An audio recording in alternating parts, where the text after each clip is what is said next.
Chicken fry కోసం అండి దాల్చిన చెక్క, యాలకులు, లవంగాలు, ఇదిగోండి కొంచెం సాజీరా వేసాను.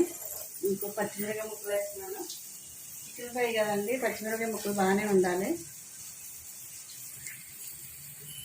పచ్చిమిరపకాయ ముక్కలు కూడా వేసాను.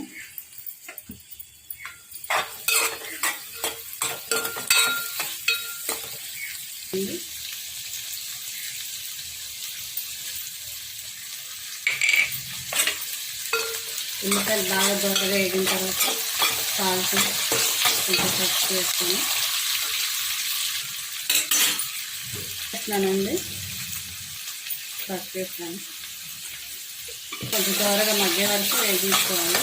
ఉల్లిపాయలు కొంచెం వేయండి.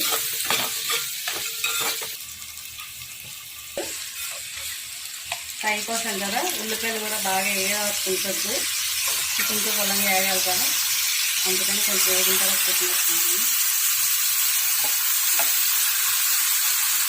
ఇప్పుడు కరివేపాకు కూడా వేస్తున్నాను ఫ్రై కాబట్టి.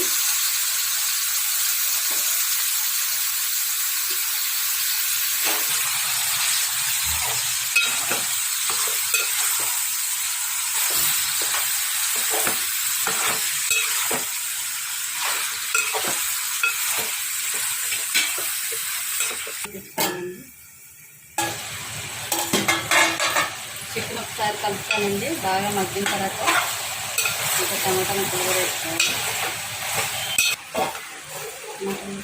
చికెన్ మగ్గిపోయి చూస్తానండి. చికెన్ టమాటా ముక్కలు వేసుకోవాలి. టమాటా ముక్కలు వేసాను. కొంచెం కొత్తిమీర కూడా వేసుకోవాలి. బాగా మగ్గాలి కదండి, అది వేస్తున్నాను.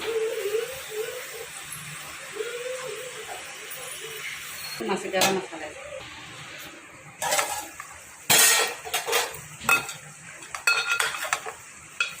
కొత్తిమీర వేసుకున్నాం కదండి, ఇప్పుడు మళ్ళీ గరం మసాలా వేసుకున్నాం.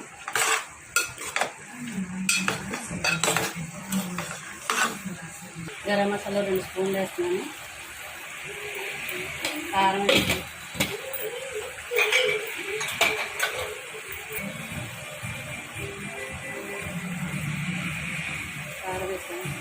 వేసానండి. చికెన్ ఫ్రై కదా పచ్చిమిరపకాయలు ఎక్కువనే వేసాను. గరం మసాలా వేసాను కాబట్టి గార్లిక్ వస్తుందండి పచ్చిగా.